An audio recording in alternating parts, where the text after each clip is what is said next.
So I washed up the plastics, and I think I'm ready to attempt to put the thing back together. We'll see if I can do it from memory.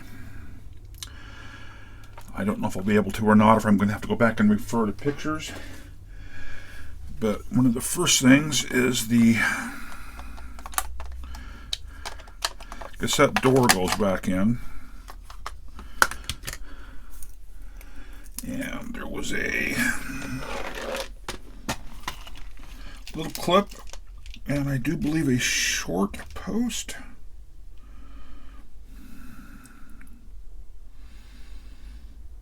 Or was it a long post? Was the short post?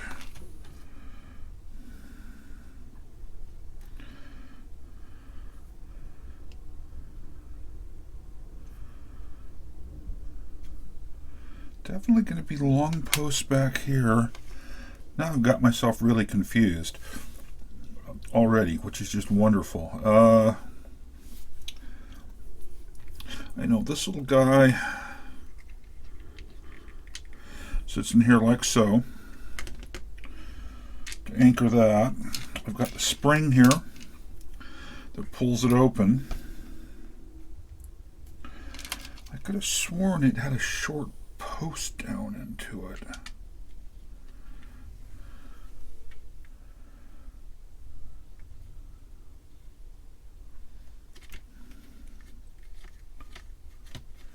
Yeah, I think that's correct. And then the PC board mounts on these four.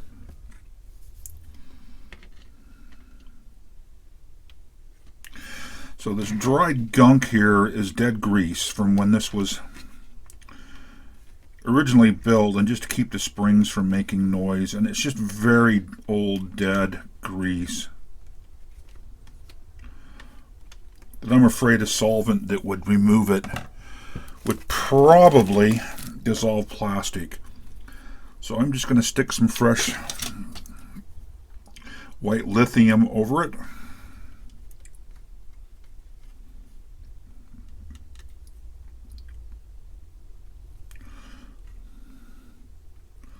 Just because I can.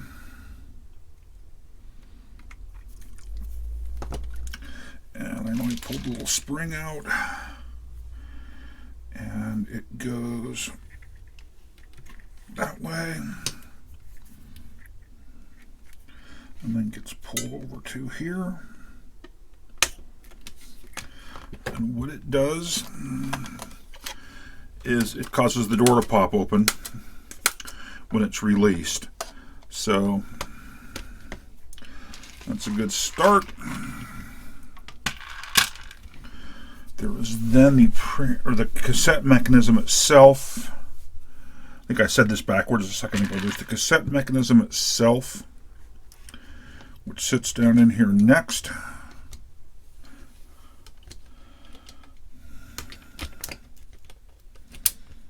And needs to engage on certain things to be able to be screwed in.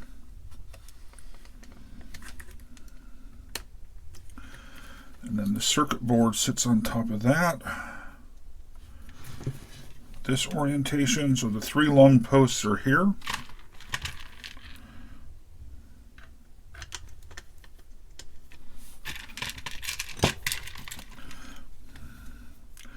Here.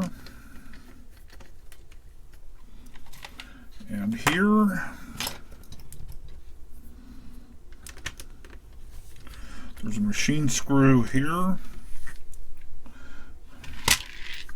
which, as I recall, wasn't super long.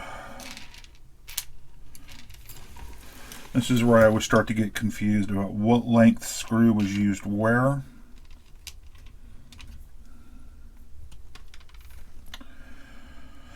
Still haven't got the super glue out to attempt to glue these case pieces back on. I'll have to do that, but it can be done after it's really put back together. Everything here is reinstalled. I'm really just going to glue this post and this corner notch down here on. I'm not going to worry about this piece of inner trim, I don't think. The one with the fiber washer, there was two without washers. That's what mounted the circuit board down.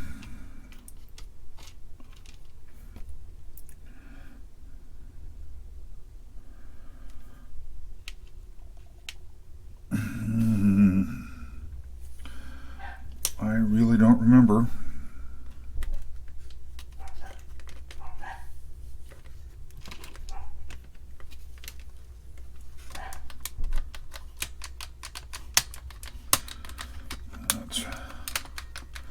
That's better. Things are now okay. Things are now seating in place. I needed the little metal tabs to pop up through. I know what the dogs are barking at. There's always something for them to bark at outside.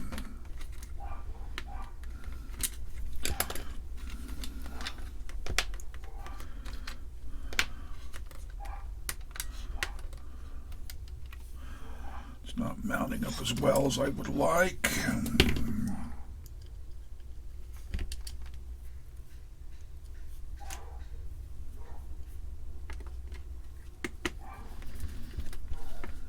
Nope. That doesn't seem right with that much length. It will be one with some Loctite on it.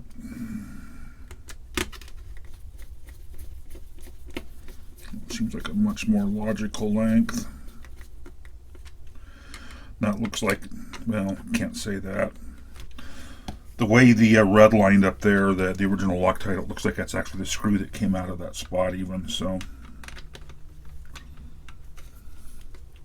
I'll take it. 3 posts.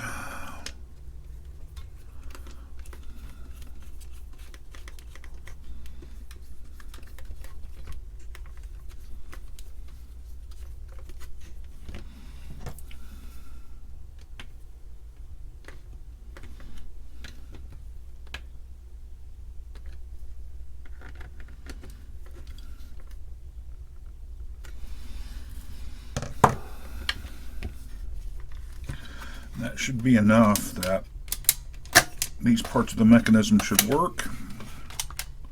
Pause. Eject. That'll get held in better in a bit. Rewind. Play. We can't record because the record stop is being held. Okay. We can now. There's the punch-out knots in the back of the cassette to block you from recording on it, and that's what the lever I pushed back my hand back there was that little lever. So that all seems very reasonable.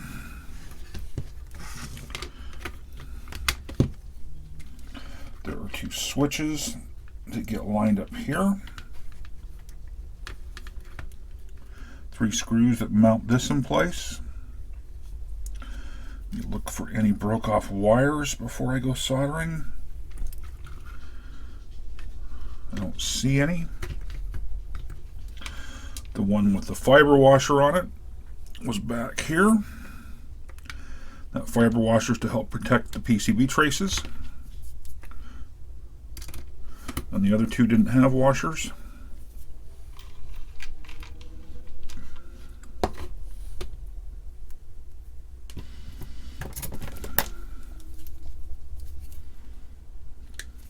I am not going to put Loctite back on these. I don't see a need for it. This isn't going to be heavily used, assuming that I get it working.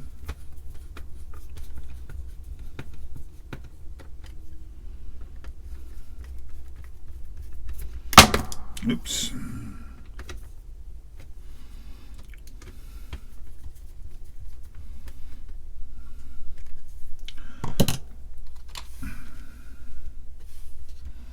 See, I'm pretty sure the case screws, where's the top?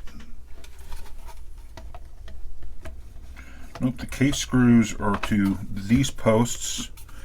So I'm guessing there was a couple of, see, the case screws are going to be 1, 2, 3, 4. And I'm guessing there's going to be 2.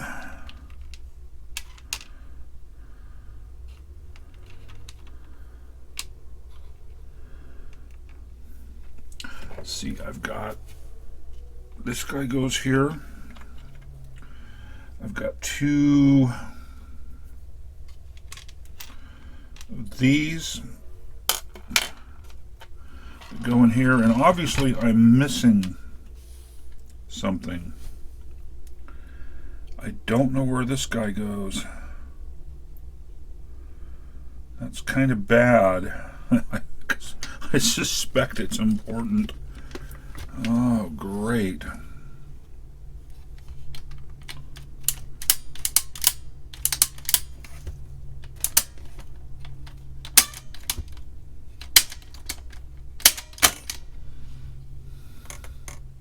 Actually, I do know where it goes. Okay.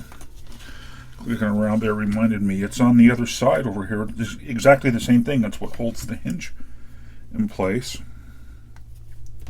for the little lid that pops up. It sits in the same exact way the other one did. I remember this now. And there is we have a long one.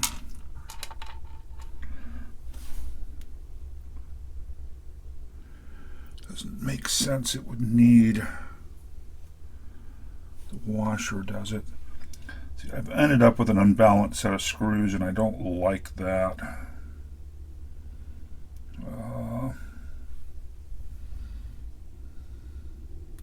Which means I've used a screw someplace that wasn't the correct screw. Not that I'm super worried about it. The one with the washer, I believe, is this right here. No, maybe not.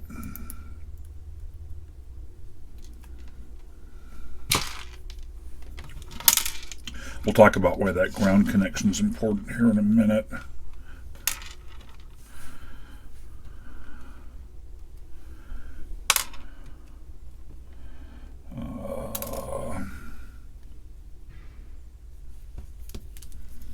I'm not sure. I guess I could refer back to the photos.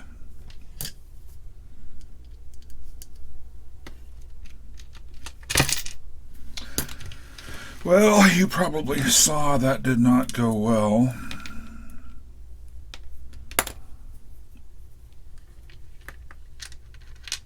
Neither did that.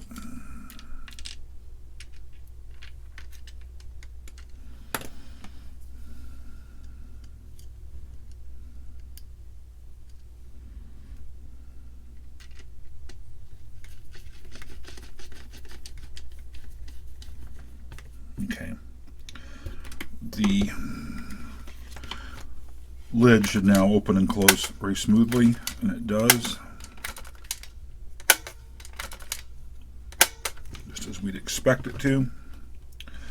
There are 1, 2, 3, 4 of those screws that mount the bottom on. That one's actually got some Loctite on it, which is interesting, as does this one. There are going to be 2 screws here that help hold the keys in place. So there's 1 extra screw floating around that I'll be damned if I remember where it came from.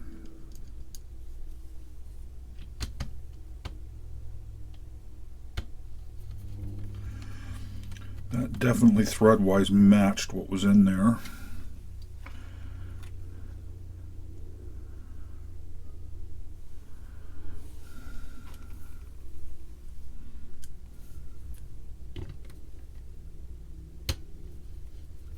As does that one, so it's not like it's trying to cut new threads.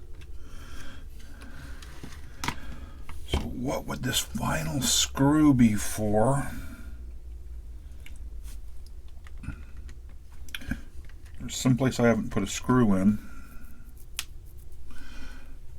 These are used in here.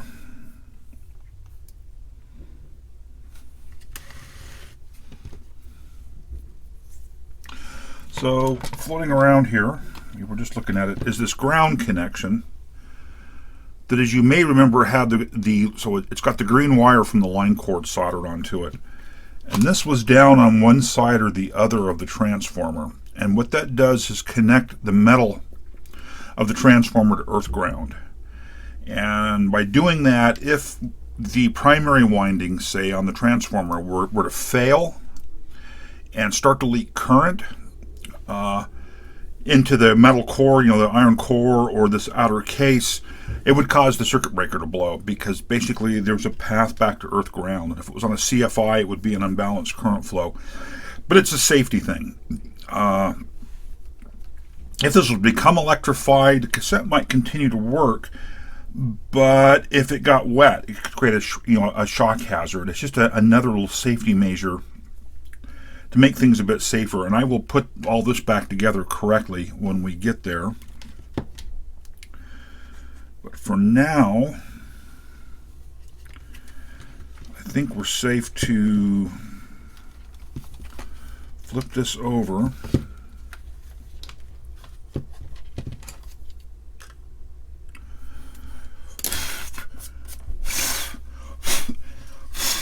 It's picking up dirt off the work surface here, which is too bad. Find my good wire strippers. So let me put the grease or the lid back on the lube before I squish a bunch out. Let's get some wire exposed here. I don't know if I can go a little bit smaller than even that.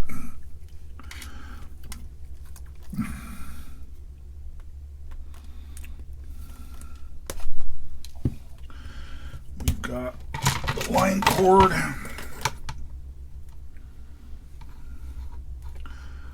Wish I had my other line cord here. I've got a line cord with alligator clips on it, and at the moment I can't seem to find it, and it would be perfect for this. And I wish I knew where it went. We can use that one.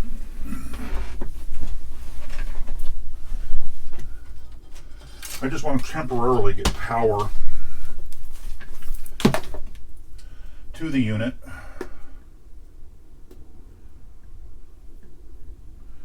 White, green, black. I'm just going to temporarily, hook power up to the unit and just make sure that it acts correctly for fast forward and rewind, for those kind of things. This is going to be a little unsafe. I don't necessarily recommend you do this at home unless you know how to be safe around line voltages. So there's going to be a line cord. I'm going to take earth ground, and I'm going to connect it in the same way it would normally be connected to the transformer. I'm going to take one of the hot sides. I'm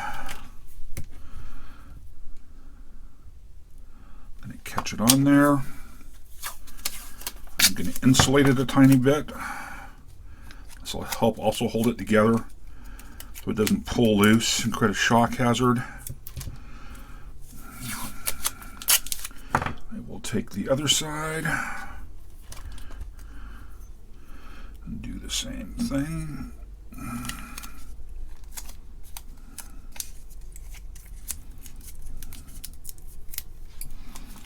To one side of the line cord.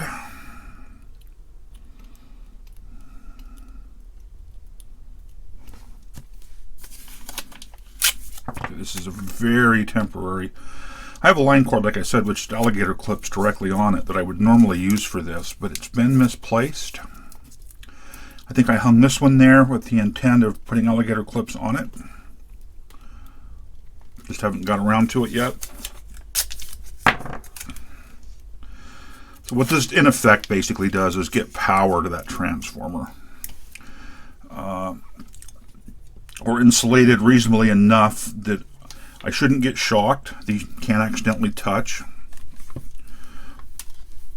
So let me kind of move things around to make sure we've got the full cassette on screen here. And let me find the end of the cord and we'll plug it in, and hopefully won't be big bang and a circuit breaker kick out. Shouldn't be. And if I hit rewind, and it sounds normal, and we can see the little drive there for this just spinning. It sounds completely normal. Fast forward.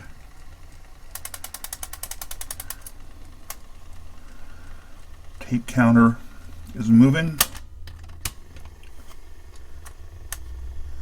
Tape counter's not running backwards. I wonder why.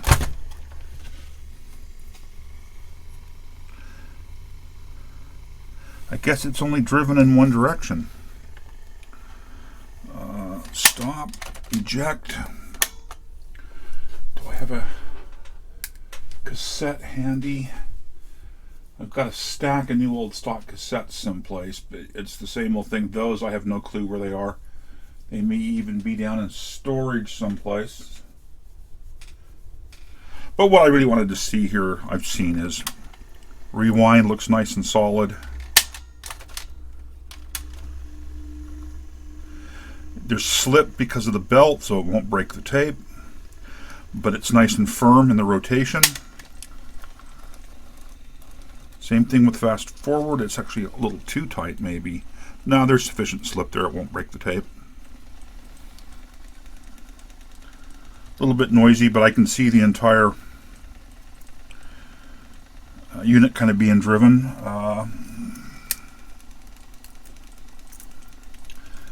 The capstan, of course, will be spinning here. I need the signal to it from the computer to actually be able to record or play.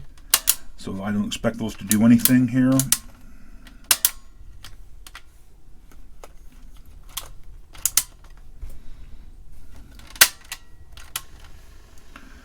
So I'd say at this point we're good to go. What I will be doing when I wire the line cord back in is, instead of using wire nuts like were originally in there, I will solder the 120 volt connections and cover them in shrink tubing, and I'll just make it a little bit nicer job. I am going to review pictures and see if I can figure out where this screw went. There's always an extra part, and in this case there is. It definitely turns into plastic. I need, of course, glue, super glue, or acetone glue. I haven't decided yet. The post and this notch here back in place. I will do that. But I'm going to wrap this one up here. We've got the majority of it reassembled. We've done some quick testing. We've got power to it. Things look good. Let me make sure I pull the power cord out. It's removed. We're now safe. And I'll see you in the next video.